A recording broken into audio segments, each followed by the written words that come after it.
والشمس وضحاها والقمر إذا تلاها والنهار إذا جلاها والليل إذا يغشاها والسماء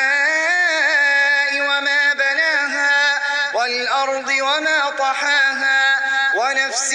وما سواها فألهمها فجورها وتقواها قد أفلح من